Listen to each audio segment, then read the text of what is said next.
আমাদের সঙ্গে এই মুহূর্তে রয়েছেন ডক্টর কল্যাণ রুদ্র, ওয়েস্ট বেঙ্গল পলিউশন কন্ট্রোল বোর্ডের chairman. Welcome to NM news sir.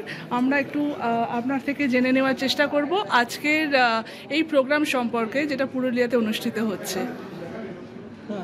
এই প্রোগ্রামটা শিরোনাম হচ্ছে মিশন লাইফ।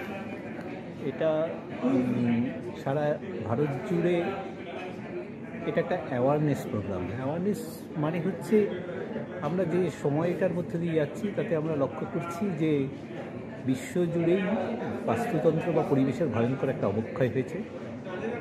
সেই অবক্ষয়ের ফলে আমাদের চারটে স্তর, একটাকে বলে লিথোস্ফিয়ার অর্থাৎ ভূত্বক, তারপরে হাইড্রোস্ফিয়ার পৃথিবীর জল, নদী এবং সাগরকে মিলে একসাথে বলা হয়, অ্যাটমসফিয়ার অর্থাৎ যেখানে বায়ুমণ্ডল, আর বায়োস্ফিয়ার।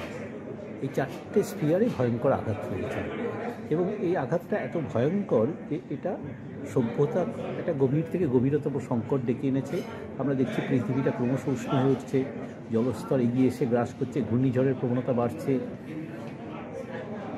মাটি তার উর্বরতা হারাচ্ছে, ভূজীব বৈচিত্র্য হারিয়ে যাচ্ছে।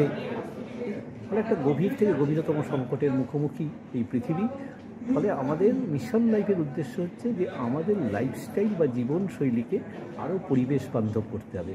ফলে 7টা সেক্টরের কথা বলা হয়েছে, যেমন জল সংরক্ষণ করতে হবে, শক্তি সংরক্ষণ করতে হবে, খাদ্যের অপচয় কমাতে হবে, আমাদেরকে অর্গানিক ফার্মিংয়ে আরও বেশি করে বা যেটাকে আমরা বলি জৈব কৃষিতে ফিরতে হবে, বাতাসের দূষণ কমাতে হবে। এই কাজে বাচ্চাদের বা ছাত্রছাত্রীদের উদ্বুদ্ধ করাটা হচ্ছে মিশন লাইফের মূল উদ্দেশ্য। সেই জন্য আমরা পশ্চিমবঙ্গের নানান জায়গায় স্কুলকে নিয়ে অনুষ্ঠান করি এবং আজকে আমরা পুরুলিয়াতে এই এসছি। এখানে 20টা স্কুলের বাচ্চাদের নিয়ে, শিক্ষকদের নিয়ে আমরা এই কর্মশালা বা নেচার স্টাডি ক্যাম্পটা করলাম। আমাদের মূল লক্ষ্য হচ্ছে যাদেরকে বাচ্চাদেরকে পরিবেশ সচেতনতা এবং বাস্তুতন্ত্র রক্ষায় আমরা উদ্বুদ্ধ করতে পারি, সেই উদ্দেশ্যেই এই আজকের এই কর্মশালা। একদমই স্যার।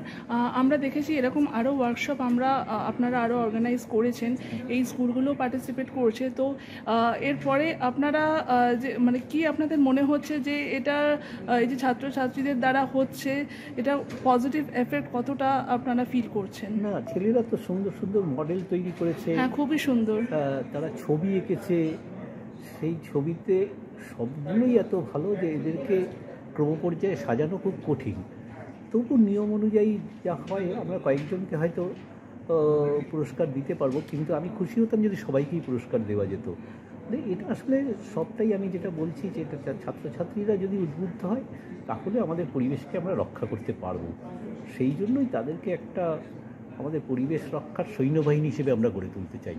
একদমই স্যার। আর সাধারণ মানুষের প্রতি আপনার কি মেসেজ হবে স্যার? সাধারণ মেসেজের কিছু নেই। এই ছাত্রছাত্রীরা হচ্ছে আমাদের ভবিষ্যতের নাগরিক, তাদের হাতেই আমরা এই দেশটাকে রেখে যাব। ফলে তারা এগিয়ে এসে এই দেশের পরিবেশ, প্রকৃতি, ভূজীব বৈচিত্র্য, মাটি, জল, নদী, গাছপালা কিছুকে রক্ষা করবে।